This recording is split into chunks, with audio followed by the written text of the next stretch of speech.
Good evening. It is Friday, May 7th, 2021. As we continue on with our devotional look through the Gospel of Mark, we come to the time of Jesus' trial and sentencing.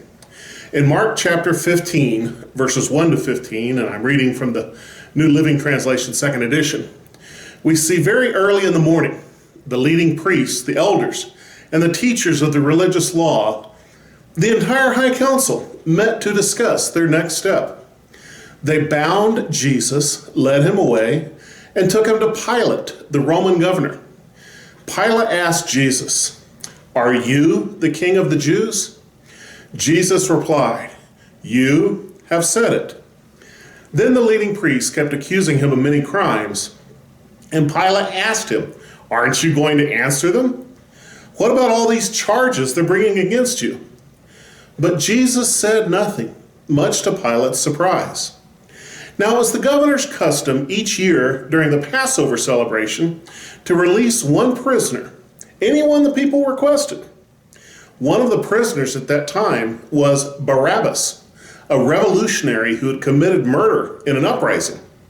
The crowd went to Pilate and asked him to release a prisoner as usual. "Would you like me to release to you this King of the Jews?" Pilate asked. For he realized by now that the leading priest had arrested Jesus out of envy. But at this point, the leading priest stirred up the crowd to demand the release of Barabbas instead of Jesus. Pilate asked them, "Then what should I do with this man you call the King of the Jews?" They shouted back, "Crucify him." "Why?" Pilate demanded. "What crime has he committed?" But the mob roared even louder, "Crucify him." So to pacify the crowd, Pilate released Barabbas to them. He ordered Jesus whipped with a lead-tipped whip, then turned him over to the Roman soldiers to be crucified. The first item of note is the scheming of the Jewish leaders to punish Jesus. The Romans were in charge, and the Jewish leaders did not have the authority to execute Jesus, so they went to Pontius Pilate, the Roman governor. They presented Pilate with many false and sometimes crazy allegations, many more than are recorded. Jesus refused to answer any of their accusations. Here's an important lesson for us to learn. There are occasions where answering every wrongful accusation is not a good strategy. Jesus just reminded them who he was and kept quiet.